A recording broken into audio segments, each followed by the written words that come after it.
What's going on, my broskiis? My name is Toadskii, back again here to bring you guys yet another One Piece Treasure Cruise video, and today we're here to talk about the brand newly announced Ashura Zoro that is going to be debuting on an upcoming Sugo Fest as the part 2 of the 8.5 anniversary. Obviously, just want to say real quick that I am now back in Australia, so hopefully when news hits for Treasure Cruise related stuff, it should be up a little bit quicker on the YouTube channel, so hopefully you guys do go on to enjoy that. But let's talk about this news right here. We actually just had the announcement right at news time. They revealed the special animation of the Ashura Zoro from the rooftop fight against Kaido. This animation is so spicy, bro. I love the animation. It's so cool. However, as cool as this character is, you got to remember that the New Year's celebration is not far away, and I think that many people are going to be conserving their rainbow gems for that point, because that's typically what they do, is that during those big celebrations like anniversary and also during New Year's, those are the two biggest celebrations in the year that release the best characters, typically release the best characters. So I think it's probably a more wise decision to conserve gems until New Year's, but we do have the information right here for the new Zoro. We don't have information for Killer or Law yet, and also one thing to note real quick is that this banner is going live on November 11th at 1900 PST, which if you go by Japan time is the official date for the 0.5 anniversary, and it looks to be that this Sugo Fest is going to be like the replacement of the Treasure Map Sugo Fest for this month. I feel like it's going to be similar to what happened during the Film Red celebration when Snake Man dropped, where Snake Man coincidentally just debuted on a Treasure Map Sugo Fest. It didn't mean that Snake Man was a Treasure Map legend, but I feel like this Zoro is going to be similar to Waifus and K-Dad, where he's only going to be available on like specific banners moving forward. We don't have any confirmation on that until the official announcement is set in game, but that's just my presumption right now, okay? So the animation looks cool, very cool choice of character, right? But then we had the official announcement of the abilities, so we're going to be talking about his abilities right here. We have the in-game information now. Shout out to the Twitter account for providing it. Here we have Zoro. Now, he is a Dex slasher free spirit. I like the fact that he is free spirit, giving a little bit more freedom to use with the Super Tandem Luffy. Remember that character is a slasher free spirit character. He boosts those characters, and with his Super Tandem mechanic, you needed to have either a Zoro or a Sanji to activate it. But that was the problem, is there wasn't a lot of free spirit or fighter based Zoros. So the fact that a lot of Zoros releasing recently have been free spirit is really good. That's probably the reason why they're doing it. But the first thing that I looked at is he going to be final tap or super tandem? And he's none of them, which is honestly one of the biggest shocks that I've seen. This character has the extended artwork coming out during a big celebration and surprisingly doesn't have super tandem or final tap. That is a good and a bad thing, right? The good thing is that you don't need multiple copies in order to get their abilities to max, which I think is good, right? The bad thing about it is that it ultimately drops the power level of the character by a pretty significant margin, especially with that Super Tandem. Super Tandem you can get a lot with. Final Tap obviously is kind of hit or miss because of the Luffy crew, for example, right? But the fact that the character doesn't have either of them is a really big surprise to me. So hopefully the abilities hold up, right? Let's go to the captain ability first. Boosting slasher and free spirit by 5.4 when you have a matching slot, 5.25 otherwise, 1.2 health, 10% damage reduction. If you tap on this character with a tandem or a Wano slot, further increases the crew's chain multiplier additive boost effects by 0.25. It does not include multiplicative boosts. So any chain boosting effect, this Zoro will boost by 0.25 if you tap with a tandem or a Wano slot. It does mean though that if you have double Zoro, I don't think it will double stack. Typically it's just whatever one activated first, you only get one buff increase with the captain, which is both a good and a bad thing. It means that if you do run a hybrid team scenario, that's probably going to be the best way forward in terms of maximizing damage potential.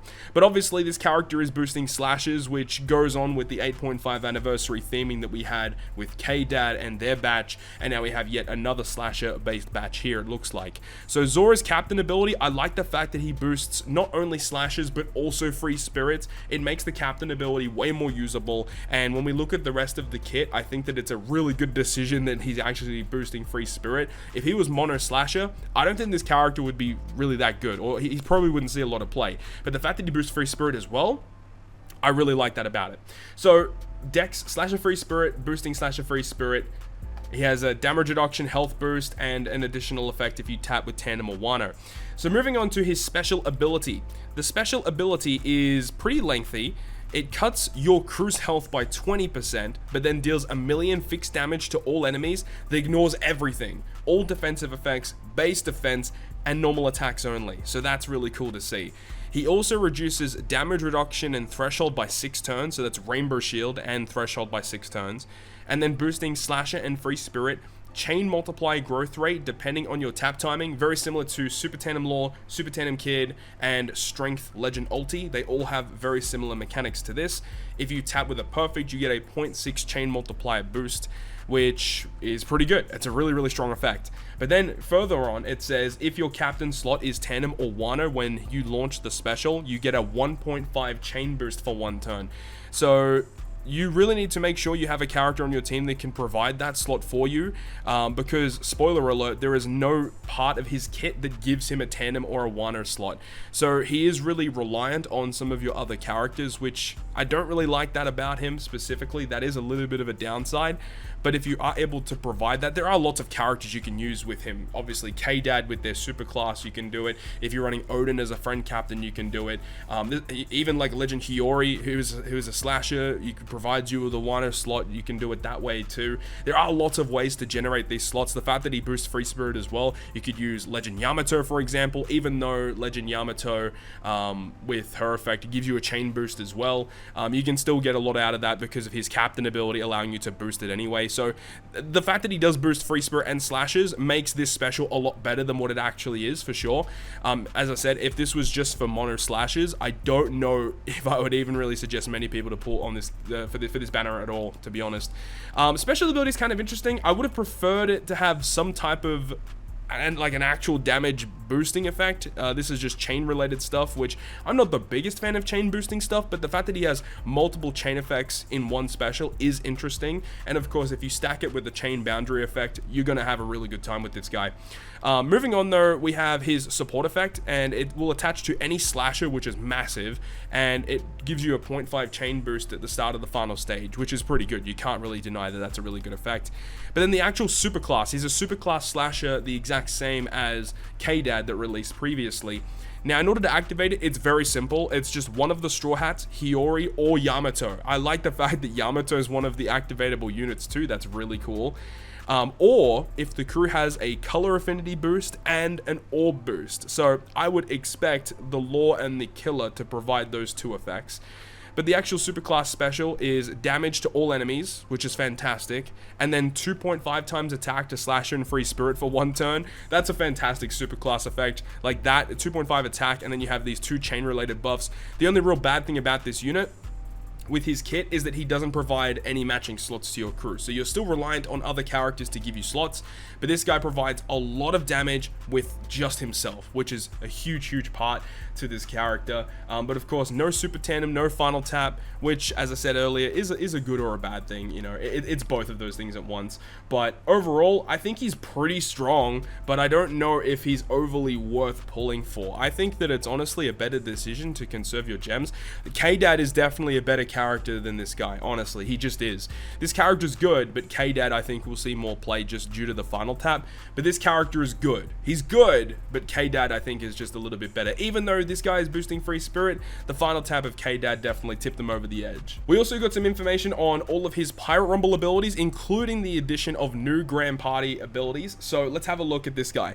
So his special ability is going to target enemies in a large range horizontal for 2.3 times damage, and then targets one enemy, ignoring defense for 1.5. Now, if you just have a look at this, right, this character is focusing on boosting slashes. He's a slasher focus unit. We can have a look at his Rumble ability. Slasher speed 5, attack 5, and when you receive damage up to 4 times, gives himself level 1 attack and level 1 crit. I believe this will be, it says when receiving damage. Hopefully that means that if any character receives damage, but if Zoro has to be that character to receive damage, which I assume it probably is actually, then you get the attack and crit buff. So I'm not really the biggest fan of this. It would have been cool if it was like slash a CT up level 1 up to 4 times, I think that would have been wicked.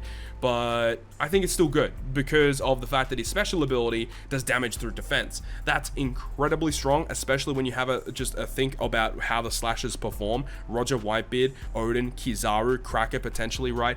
Just launching this special super quickly to do damage, really good 2.3. And if you think about all of the attack buffs that slashers will have, and then not only that, you also get damage through defense as well. It's incredibly potent how good this is going to be, especially when you just think about how good like this would be in Grand Party if you end up using Roger's Grand Party ability to get half stats and then doing damage through defense with half stats as well. It's pretty nuts actually how good this could potentially be. Then we've also got his Grand Party stuff, of course. This actually does have a Grand Party burst and leader skill, and to activate the burst you need to launch your Rumble special 6 times, which is not too difficult to be honest, and you can launch it up to twice per quest. He targets quick enemies for defense down level 5 and then targets 3 enemies for 5 times his attack. That's pretty good. That's a lot of damage, and especially if you're against quick targets, getting -5 defense is really strong. But the fact that it only does target quick is a bit of a downside. I think realistically the way that you should look at it is just ignore the first part and just look at the damage, because this is not going to see a lot of play. Like, it's mainly just the 3 targets for 5 times, which is still pretty good. And then his actual leader skill in Grand Party gives Dex allies attack, HP, defense 2, and then slasher and free spirit get HP, speed, attack 6. That's very strong. The fact that you can build a Dex team, a free spirit, and a slasher team all in one with his leader skill is very strong. So I think that this character is a very usable GP leader. He's very strong in Rumble, and he has a pretty decent kit in normal content. There's really not much to complain about with this brand new character. I think he's incredibly strong, and it really comes down to how you personally feel about it. If you guys are super excited about Zoro, then I don't think it's a bad decision to pull for him because he is very good. But at the end of the day, we don't know what kind of restrictions are going to be on his banner, whether this character is only going to be available on anniversary banners. Is he going to be available on treasure map Sugo fests? Because that's definitely going to change the way that people will want to perceive in terms of pulling for this guy. I think this guy's very good, but I do think that KDAD is still better in terms of what they're able to provide to your account just due to the final tap alone. If this character had super tandem, I honestly think that this character could potentially have challenged KDAD for being you know, like a super top tier unit for sure. But the fact that he doesn't have that and he is just a generic unit with no final tap or super tandem, I think it is what it is. But I think considering how much of a hype character this is, I am really shocked, honestly, that he doesn't have either of those abilities. But that's pretty much going to wrap it up for me. Let me know your thoughts and opinions about the brand new Legend Zoro with that extended art, the Ashura Zoro. The animation is so good. But let me know your thoughts and opinions about this character down below in the comment section. If you guys enjoyed the video, make sure to go ahead and leave a like, and if you want to stay up to date with all the content that I post, including more One Piece Treasure Cruise content, make sure to hit the subscribe button down below. But on that, guys, I'll see you guys within the next video.